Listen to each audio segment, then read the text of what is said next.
Bien, esto me recuerda a mí el cuento del patito feo, donde uno va escuchando muchas críticas y por lo tanto yo voy a intentar dar a conocer cómo responde el sistema frente a esas determinadas críticas. Y comparto con usted que mis respuestas pueden que alguna gente las comparta y otra no necesariamente las tiene que compartir. En general, frente a la crítica que nos dice que el sistema es perverso y que especula con los fondos de los trabajadores, los resultados están a la vista. Hoy, si uno toma una cuenta, un trabajador, de cada 10 pesos que tiene ahorrado, el trabajador ha aportado 3 y 7 ha sido el resultado de las inversiones. El ahorro de los trabajadores, como se invierte en acciones de empresas, tanto en Chile como en el extranjero, parte de las utilidades de esas empresas retornan a las cuentas de los trabajadores. En 32 años, ya lo señaló la señora Mónica Tice, ¿cierto? La rentabilidad obtenida por los fondos de pensiones es sobre el 8%. Esto en términos muy simples, si uno hubiera colocado una UF cuando comenzó el sistema, esto se ha multiplicado por 14 veces. 14 veces ha sido el rendimiento hacia las cuentas de los trabajadores. Los fondos de los trabajadores son de su propiedad y las AFP no lo invierten donde quieren, sino donde la ley se los permite, donde la ley les prohíbe dónde invertir y donde les autoriza a invertir y no colocar todos los huevos en la misma canasta. Le va colocando ciertos límites máximos, precisamente buscando la mayor diversificación posible. Si quiebra una AFP, a los fondos de los trabajadores no les pasa absolutamente nada. Y en esa experiencia Chile ya tiene. Han quebrado AFP y a los fondos de los trabajadores no le ha pasado absolutamente nada. Lucran con los fondos de los trabajadores. Sin embargo, los resultados están a la vista. Todo el resultado de la inversión, todo, absolutamente todo, va a la cuenta individual de cada trabajador. El único ingreso que la AFP tiene lo hace a través de la comisión que se cobra de la remuneración imponible. Los fondos de los trabajadores son de su propiedad, por tanto, o se retiran vía pago de pensiones cuando correspondan, o se retiran por herencia, si es que el caso así lo amerita. Y finalmente, son inembargables. Finalmente, tal como lo señaló la representante de la subsecretaría, se devuelve hasta el último peso. Por eso habrán personas que tienen pensiones bajas, miserables como señalan algunos, pero es porque se le está devolviendo hasta el último peso que el trabajador aportó a este sistema. Tres afirmaciones, tres críticas al sistema. Se han perdido los fondos, debieran invertirse en Chile, y hay gente que señala que dado los resultados, ¿por qué mejor no me la pasan a mí y lo deposito en el banco, en un depósito a plazo o en una libreta de ahorro? Respecto de esos tres temas, aquí está la información oficial de cuál ha sido la rentabilidad real de los fondos de pensiones durante la creación de los multifondos. Ya sabemos cuánto ha rentado desde el inicio a través del Fondo C. Ahí apreciamos que a pesar de las dos crisis tremendamente importantes, como la del 2008 y finalmente lo que pasó en el 2011, a pesar de dos crisis tremendamente significativas a nivel mundial, el resultado de la inversión de los fondos sigue siendo positivo para los 5 multifondos, que va desde un promedio de 6.9 hasta un 3.9 el fondo letra E. Esta, en beneficio del tiempo, me la voy a saltar. ¿Cómo se invierte? ¿Dónde están? Bueno, aquí está diversificado. Tenemos un 40% en total de los fondos en otros países, en el extranjero, y el 60% está invertido efectivamente en la economía nacional. Y claramente cada trabajador está mandando algún mandato. Es decir, mire, yo quiero que mis fondos se lo inviertan de una forma respecto de otra. Y ahí entonces hay fondos los cuales, por ejemplo, el multifondo letra E, la mitad de los fondos de los trabajadores se invierten en instrumentos del Estado. Los trabajadores que han escogido el fondo letra A y B prefieren que se inviertan en instrumentos con una mayor variación, pero que apuntan a obtener mayor rentabilidad. La última cifra que yo manejo es que si uno mira el número de cotizantes por multifondo, la mayor parte se concentra entre el multifondo A y la letra B. Respecto de que es más rentable invertir en fondos, en depósitos a plazo, nosotros hicimos el ejercicio y tomamos cuál ha sido la rentabilidad de la letra C multifondo de la creación del sistema.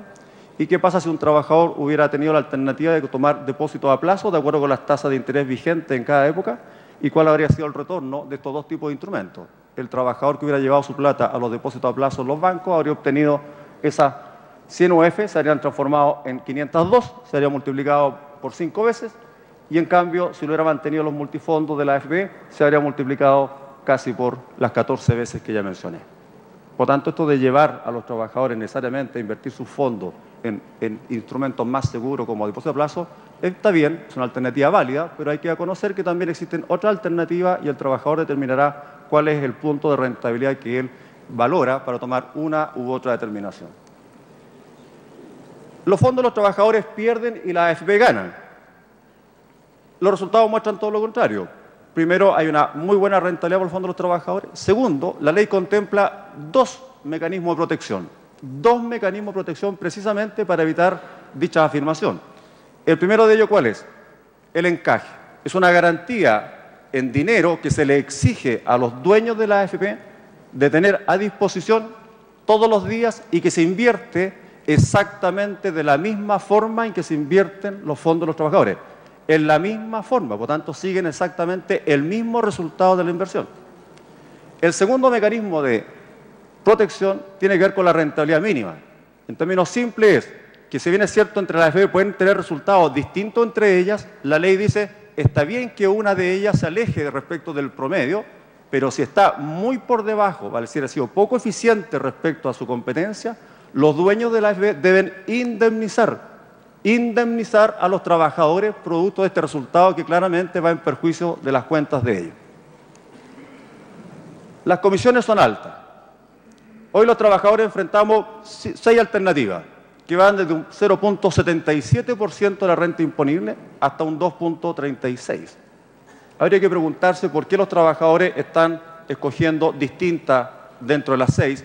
Debe haber seguramente algunos otros atributos que habrá o será necesario destacar para entender por qué el trabajador, ¿cierto?, no necesariamente está privilegiando el precio por sobre otras variables. La comisión que cobra la AFP, repito, se obtiene de la renta imponible, nunca del fondo de los trabajadores. Si uno toma para hacer una comparación de cuánto cobran otras instituciones que administran fondos de quienes ahorran, porque esta comisión de la AFP la sacamos desde la remuneración, haciendo un ejercicio bajo cierto supuesto, cierto, lo hemos demostrado, la comisión que cobran las AFP como porcentaje del fondo de administración es 0.60 e internacionalmente es uno de los valores más bajos que uno puede observar. El sistema no es solidario. Curioso me resulta por lo siguiente.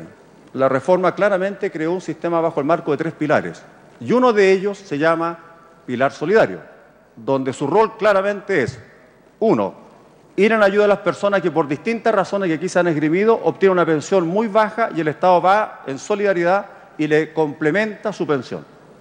Y 2, a aquellas personas que nunca han cotizado, cualquiera que fuera la razón, el Estado les entrega lo que se denomina la pensión básica solidaria. Las personas que no cotizan, basta que hayan cotizado 1 o 2 meses y después desafortunadamente no vuelve a cotizar, las AFP no le cobran comisión. Si no está cotizando es porque probablemente no tiene remuneración y no se le cobra comisión. Por tanto, los que cotizamos regularmente estamos de alguna forma subsidiando el pago de quienes desafortunadamente no están cotizando. Y aquí un mensaje. Si se toma una alternativa de cobrarle comisión en función de la rentabilidad respecto del fondo, estaríamos disminuyendo el fondo de quienes no cotizan, porque le estaríamos cobrando la comisión sobre el fondo, porque la rentabilidad se suma hacia la cuenta del trabajador. Y eso hay que ser prudente porque significaría disminuir el fondo del trabajador, sobre todo en particularmente aquellos que no estarían cotizando. Los que ganan más pagan 7.7 veces más de los que cotizan por el ingreso mínimo, en términos nominales. Sin embargo, la gestión del FB es exactamente la misma para ambos. Y en el ámbito de las pensiones de invalidez hay como 3 o 4 elementos que no le pueden permitir que haya una transferencia de subsidio o solidaridad entre distintos grupos de personas. El sistema antiguo de reparto era solidario. Yo me permití obtener esta información actualizada a diciembre del año 2012 y solo, dada la ensalada de números que hay ahí, marqué 2 cuadrados.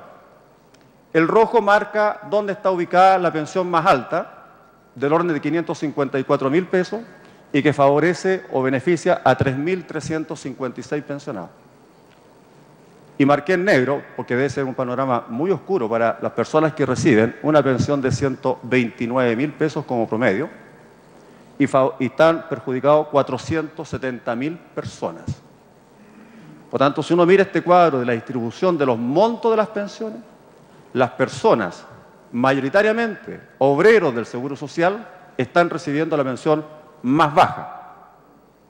Y personas que tuvieron algunas políticas respecto a la definición de sus beneficios están recibiendo pensiones entre 4 y 5 veces más altas y favorecen con suerte al 0,5% del total de los pensionados. Las pensiones del sistema de reparto son mejores. Yo después de ese cuadro, francamente, no tendría cómo sustentar esa presentación. Diría que probablemente para una mayoría, para los menos, la mayoría del Servicio de Seguro Social, el 58% del total, reciben 129.000 pesos como promedio. Y en este promedio, recuerden que a estas personas no cotizaban un 10%, sino como nos mostraron las cifras, cotizaba sobre el 20%. O sea, se les extrajo a los obreros, a los más desprotegidos de este país, una mayor cantidad de sus rentas todos los meses durante años para obtener unas pensiones más bajas del sistema de reparto. Y se le exigía, además, como promedio, 15 años de imposiciones. Si usted juntaba 14 años, el sistema le decía, lo siento, no tiene derecho a pensión. Por tanto, en los 129.000 pesos habría que agregarle todos los trabajadores que aportaron a su régimen provisional y que por no constituir 15 años, la respuesta del sistema fue, se queda con 0 pensión. El sistema favorece las rentas más altas. Las personas mayores de ingresos no necesariamente van a vivir de la pensión. Eso es un hecho cierto.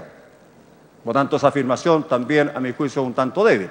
Los que vamos a vivir de la pensión somos los que tenemos un trabajo como dependientes y probablemente los independientes. Y por tanto, naturalmente que cualquiera que sea el sistema de pensiones nos van a imponer la obligación de cotizar. ¿Y por qué hay que imponerla, señor Martínez?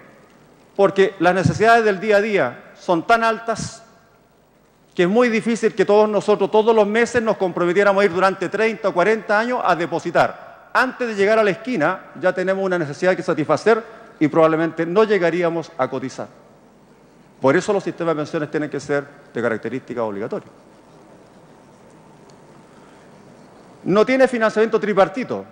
A mí me sorprende, porque si uno mira un trabajador su liquidación de sueldo, diría lo siguiente: yo aporto un 10% para mi cuenta, aporto la comisión que me cobra la AFP y no pago más. Pero tengo el beneficio de un seguro de invalidez y sobrevivencia. ¿Y quién lo está pagando eso? El empleador. ¿Y quién financia el pilar solidario? El Estado. Entonces, me resulta también difícil de comprender que no haya se afirme que no hay financiamiento tripartito cuando en la práctica sí está vigente. Me detengo un minuto aquí en el Estado como empleador. Compartimos absolutamente el hecho que el empleador, el Estado en su condición de empleador, ha generado un daño previsional importante. Casi un tercio de sus trabajadores son con boleta honorarios, que han estado muchos años sin cotización. Tenemos una generación de empleados públicos que en el mediano y largo plazo, cuando se vayan a jubilar, van a estar dañados previsionalmente. Le vamos a tratar de echar la culpa al sistema de capitalización. Sin embargo, el origen, para que lo tengan claro, es que el empleador los ha tenido en una condición laboral de precariedad, donde no estuvo durante más de 10 años haciéndole las cotizaciones. El empleador, además, en muchas otras faenas, de común acuerdo con los trabajadores, solicitan que su trabajo pueda ser calificado como pesado, porque naturalmente dicha actividad repercute en el estado físico y mental de los trabajadores y se le permite anticipar la jubilación, y eso sí le impone la obligación al empleador también de hacer aporte. Por tanto, el sistema sí tiene aspectos de financiamiento tripartito. Respecto a los temas demográficos, aquí están los datos. Si uno va a CELADE, va a encontrar las cifras exactamente del mismo modo. Chile es un país que se está envejeciendo. Cuando nos hablaba don Manuel respecto de que Japón no tendría problema, yo escuché al ministro de Finanzas de Japón decir que ojalá los pensionados se murieran luego, porque le genera un costo en la seguridad social casi insostenible. Chile está envejeciendo y, por tanto, cada vez vamos a tener menos población joven que permite financiar a los más adultos cuando están jubilados como un sistema de reparto, menos trabajadores jóvenes, más pensionados que habrá que sostener y cada vez menos trabajadores jóvenes. Es cosa de ver la tasa de natalidad en Chile, ha disminuido el número de hijos por mujer en edad fértil. Y también me hago cargo de 3 afirmaciones en números que se lanzan, se dicen, se manifiestan, pero a mi juicio adolecen de errores. De aquí yo me tomo la libertad, ¿cierto?, de pedir un poco mayor de rigurosidad. El primero, las pensiones del IPS son similares a las de la AFP. Ya vimos la cifra. La pensión en el IPS se obtiene cotizando sobre el 20% todos los meses su renta. Por lo tanto, hacer una comparación, cuando yo le saco el 20 y en otro aporto un 10 y decir que son iguales, en alguna parte la cosa no está bien planteada. La pensión en la AFP se obtiene cotizando entre el 10 y el 12,36 porque va a depender en qué AFP estoy, será la comisión que estoy pagando. Por tanto, se cotiza o se aporta menos respecto al IPS y no le exigimos años de cotización. Si cotizó 2 meses, se le pagará la pensión que corresponda a 2 meses. El ejemplo más práctico, el bono por hijo. Mujeres que nunca cotizaron, que se incorporaron al sistema de pensiones, hicieron un aporte y están recibiendo el pago de una pensión, colocando, ¿cierto?, en su cuenta el punto del bono de reconocimiento. 3 afirmaciones. La primera, entonces, es que la tasa de reemplazo, según cifras oficiales, es un 30%. A mí esto también me llama la atención por lo siguiente, porque se toma el monto de la pensión promedio del sistema, en torno a los 195.000 pesos, y se toma la renta imponible de los cotizantes del sistema AFP, que es más o menos 550, hacen la división y se nos da a entender que hay un 30%. Esto tiene un error metodológico, porque la renta promedio son de los que están cotizando, no son de los pensionados. Y por tanto habría que tomar con cuál era la renta que tuvieron las personas que se jubilaron al momento de la jubilación. Por tanto, llegar y pescar el monto de la pensión promedio y dividirla por la remuneración promedio tiene, a mi juicio, un error importante en la metodología. He escuchado frases de que para obtener una pensión de 500.000 hay que cotizar todos los meses por 140.000 pesos y significaría que habría que tener una renta de 1 millón y tanto. También yo traté de hacer distintos cálculos para encontrar un poco el fundamento de esto y desafortunadamente no lo encuentro. Para obtener una pensión de 500.000 hay que hacer una cotización de entre 48 o 62.000 pesos, dependiendo de cuál va a ser la rentabilidad que las inversiones le van a llevar a la cuenta del trabajador. Y por lo tanto, el otro cálculo, créanme que no hemos logrado entender cómo se llega a esa cifra. Por lo tanto, nosotros dejamos toda esta presentación a disposición de quien la quiera tener, a discutir las cifras con antecedentes, sin ningún problema, y reiterar mi agradecimiento a la comisión por habernos dado la oportunidad de entrar al debate. Muchas gracias. Le agradecemos, Fernando Ávila.